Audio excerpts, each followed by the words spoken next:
In today's video, I'm going to be commenting a little bit on Mike Winger's portrayal and analysis of Apollonius of Tyana, specifically what Bart Ehrman mentions in many of his books. After watching this video, it really made me feel like Mike Winger misrepresented the message that Bart Ehrman was presenting in his book in a very dishonest way or just uninformed way. Maybe he didn't read the book. But today we're going to be looking at the Christian perspective of who Apollonius of Tyana was and what that means for the greater kind of narrative of all these heroic stories. And welcome. What I'm about to share with you right now, this is something that atheists can say, which can really scare Christians. The basic way it happens is like this. They say that Jesus is a copy or somehow a duplication of what happened a lot in the ancient world, where they had these sort of like dying and rising gods. In particular, there's one guy that comes up over and over again from different skeptics, different times. They bring up this one guy. It's Apollonius of Tyana. This is the guy, Apollonius of Tyana.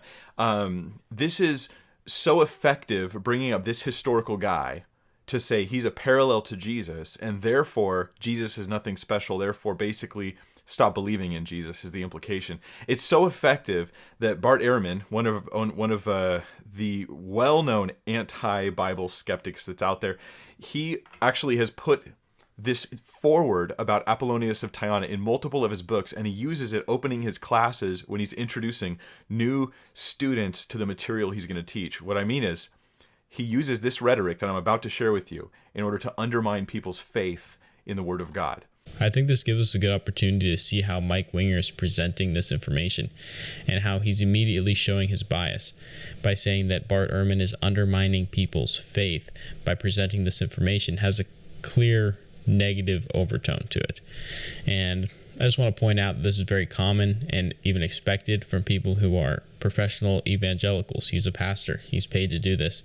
You could just as easily spin it in a more neutral or positive light by saying Bart Ehrman, by presenting this information and the story of Apollonius, is encouraging people to challenge their most sacred beliefs, which I think, in my opinion, is a more accurate way of presenting what's happening here. So I just want to point that out. It's important to recognize those things as they frame the broader context of the video. But let's move on. So let me get into the details. Here's what he does. This is from Bart Ehrman's book, How Jesus Became God, pages 11 and 12. He'll greet his class and he'll say something like this.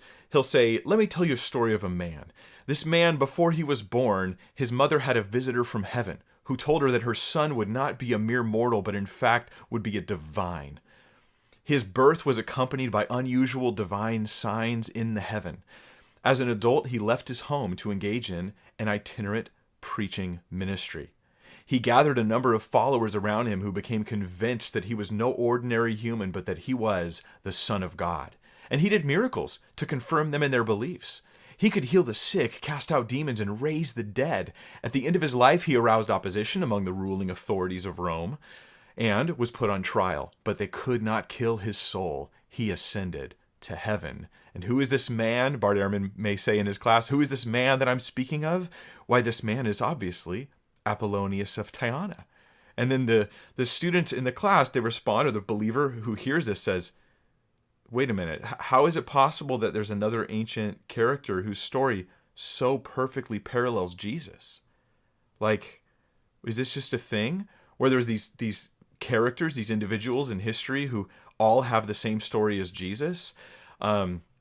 That's what I'm dealing with today. This is what freaks people out the first time you hear it, until you get the rest of the information, until you find out the details, until you spend 7 hours listening to the audiobook. Okay, so I'm going to pause it again for a second. I want to talk about a big theme that we're going to see throughout this entire video, and it's, again, I mentioned at the beginning, the misrepresentation of Bart Ehrman's purpose for writing the excerpts that he does when he's talking about Apollonius of Tyana. So I want to read a quote from the book that he mentioned, which I read early this year, I think. It's called How Jesus Became God. And so I want to read you this quote from Bart Ehrman. It says, "We should not think of Jesus as unique, if by that term we mean he was the only one like that. That is, a human who was far above and very different from the rest of us mere mortals. A man who was also in some sense divine.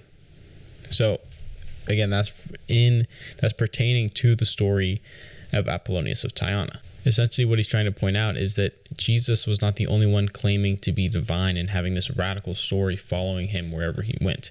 There were other figures just like that. And so he's not trying to make it seem like Apollonius of Tyana is Jesus, or that they're so similar that they're the same. He's just saying there were people doing similar things during the times of Jesus. And this puts into question this whole video. As yes, there are parallels between the two characters, but that's not the point. The point is that we could just as easily see Apollonius of Tyana replacing the Gospels that we see today, and instead of people worshiping Jesus, they're worshiping Apollonius. That's the purpose of what Bart Ehrman is trying to say in his books. So let's move on. So, have you ever tried to read the story of Apollonius of Tyana? It's actually quite difficult. The thing is incredibly long. It's like reading, let's just put it this way, it would take you about 15 hours probably to read the whole thing. It's incredibly long. And because it's so long, the story's perfect for finding parallels to anything you want. Because it's this massive, massive story with lots of pieces and lots of events, and it moves quickly to different events and different action scenes, that happen in the story. It's easy to cherry pick whatever you want. You can find parallels to Jesus, just like you could find parallels to Paul, just like you could find parallels to Pythagoras, just like you could find parallels to like George Bush. Honestly, I can't believe that he doesn't recognize what he's doing here and how much of a double standard it is. He's saying that we have the audio version of this book, 15 hours long. What he's trying to say is it's a very long book with a lot of information in it, and that we can extrapolate parallels to anyone, to ourselves, to, he mentions George Bush, but also to Jesus Christ. Yeah, I'm sure that is 100% true, but I don't know if he's ever looked at like an audio version of the Bible. It's 75 hours if you're going to get an audio version of the Bible, and you can extrapolate so much more from the 75 hours, and that's the Old Testament alone, I do believe. It seems it's just such a double standard. Like, you can extrapolate way more from the 75 hours than you can from the 15 if you're basing this off of just pure duration. And he's putting it into a light like, oh, it's not good to compare the New Testament and the story of Jesus to Apollonius of Tyana, because Apollonius of Tyana is so long and you can pull out whatever you want. But it's fine to compare the Old Testament to the New Testament and make these connections. Again, just a double standard that's, in my opinion, blatantly thrown out there. But at this point, I don't think Mike Winger even recognizes that he's doing that. But let's keep going. I mean, like, you could find lots of parallels in this story. It's easy to cherry pick them. But the vast majority of the book, the majority of it is so unlike Jesus that it's hard to see these parallels as being significant. Okay, again, the Old Testament is very unlike Jesus as well, but it's okay to draw these parallels. The very important, religious dogma that's in the Old Testament, there's very important things that need to come true from the Old Testament to the New Testament, for example. It's fine to make those connections. It's fine to see those similarities, but it's not with Apollonius of Tyana. So again, the Old Testament is nothing like Jesus either. I mean, it seems to me like there's an argument for Apollonius of Tyana being more like Jesus than the Old Testament being more like Jesus. And so again, this is another double standard, I think, another kind of just unaware, just not self-aware of his own critique, and he doesn't recognize that his own critique could be flipped on to his own beliefs. Most of this book of Apollonius of Tyana, it's where he travels beyond the borders of that Greek area where they're from, that Roman area, and he travels beyond those borders, and he just basically says, hey, here's what it's like in India. Here's what the Brahmins said when Apollonius met them. And here's what, his conversation with this great important king. It's like he just travels around meeting important people. It even has some weird stories in it. Apollonius of Tyana, book 3, chapter 55, says the following. It talks about fish cows. Are you ready for this? Fish cows. It says, and they say that they came across the people called the fish eaters, whose city is Stobera, and they clothe themselves in the skins of very large fishes, and the cattle there look like fish and eat extraordinary things, for the shepherds feed them upon fish. That was from the Life of Apollonius book. Okay, again, he's trying to kind of debase the story of Apollonius by saying that there's weird stories in there, and absolutely that is a weird story that seems like it'd be made up. But what about, looking at the Bible, his own beliefs, what about demon-possessed pigs in the book of Matthew? Or what about skeleton armies in Ezekiel? Or a talking donkey in Numbers? These are things that are just as weird, just as out there. But he doesn't see those as debasing the veracity of the Bible. Only when applied to Apollonius of Tyana does that decrease the truthfulness of the claims, which again is just that's just a double standard. It's confirmation bias. 3, chapter 55. Even the author himself quotes things like, they say this, they say that. He sometimes contradicts himself. He talks about Apollonius when he was 100, how he had this incredible memory at the age of 100. Later in the book, at the end, he says he doesn't know how old Apollonius was when he died. He might have been 80, might have been 90, might have been 100. Okay, this is a good one. So he's looking at key information that's missing from the story of Apollonius of Tyana and seeing it as decreasing the validity of the account. And I understand his reasoning there, and that makes sense to me. But how about in the story of Jesus and the narrative around Jesus, when information is missing or information seems like it should be decreasing the veracity of its claims, it actually boosts it. And I think the best way to understand it is using an example. How about when the women go and they're the first ones to see the empty tomb? Even though women at this time wouldn't be a trustworthy source of information, especially something as big as somebody's resurrection. But in that case, they look at the Bible and they're like, okay, this must prove its veracity, because they wouldn't have put that information in there if they were making it up. I can pull this same card on what Mike Winger just said. I could essentially say the fact that Apollonius of Tyana's age is not known, the age at which he dies is not known, proves the validity of the account, because if it was really just a sham, if it was really just made up, why didn't the author just throw an age in there? This is too easy. Okay. Let's keep going. So you see he's got some conflicting things going on there. So the first parallel Bart Ehrman gives is he says, before he was born, his mother had a visitor from heaven. Now, the first thing I'll say is this is not really a distinctive parallel, right? Jesus' mother had a visitor from heaven. That's true. Angelic messenger, right? That's true. But this is sort of a generic parallel. It's not like really specific.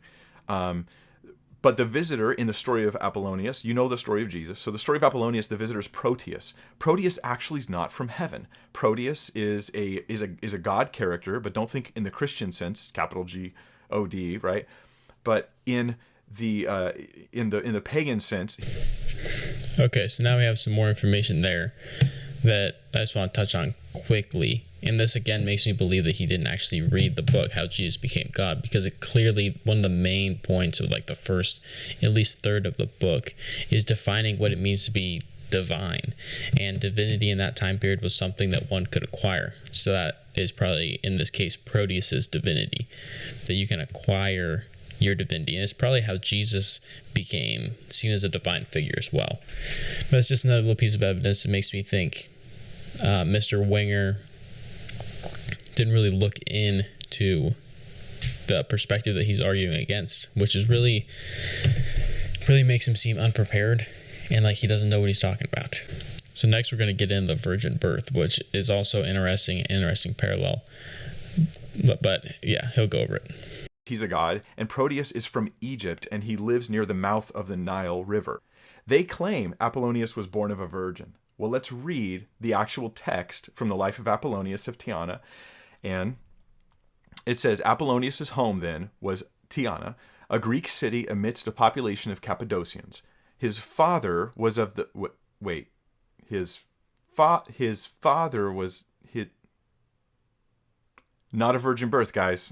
like, you only have to get to page 11 to get to see this. Not a virgin birth. His father was of the same name, and his family was ancient and directly descended from the first settlers.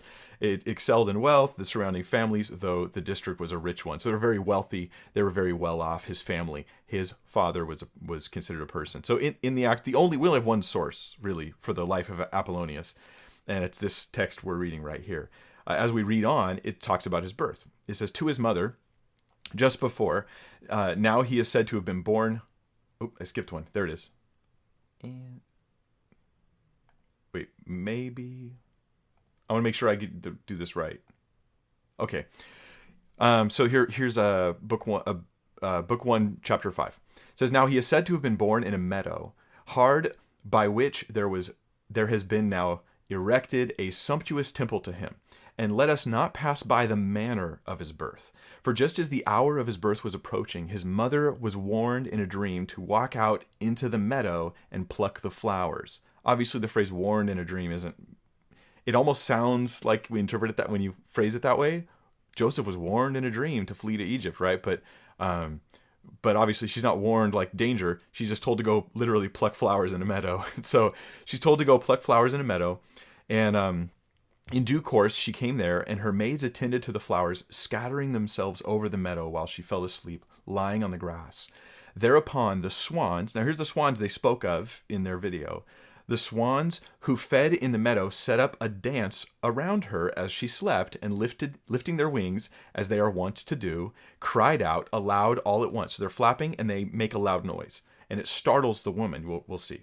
For there was somewhat of a breeze blowing in the meadow, so a breeze caused them to make noise, and they startled her. She then leapt up at the sound of their song and bore her child. For any sudden fright is apt to bring on a premature delivery. But the people of the country say that just at the moment of the birth, a thunderbolt seemed about to fall to earth and then rose up into the air and disappeared aloft. So there's the account of the birth of Apollonius of Tyana. As you can see, there are some parallels between the story of Jesus and Apollonius, but it's not perfect.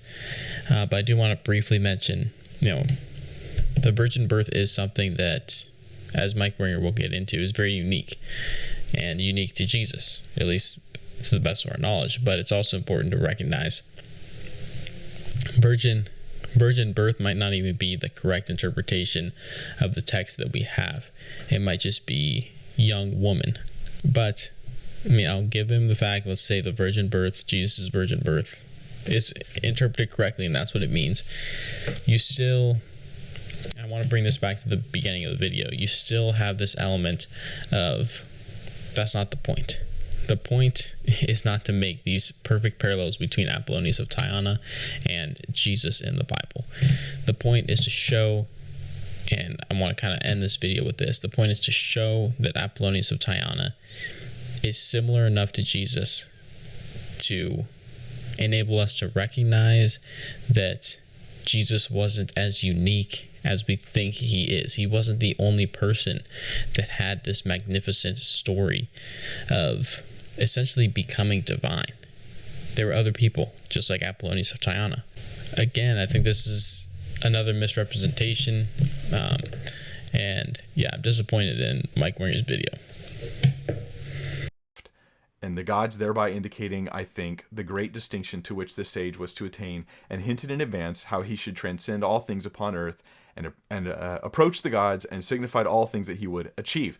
So what we've got here is not a parallel. What we do have is a focus upon his birth. She goes, and for some reason she's told to go to this meadow. So she goes out into this meadow. She's plucking flowers, falls asleep. The swans gather around, and they make noise and wake her up. Right? The phrase dancing is there. That's interesting. Is this like Jesus? No, this is not like Jesus. You can't just say stuff was interesting about his birth, and therefore it's like Jesus. This is very different, actually, than the birth of Christ.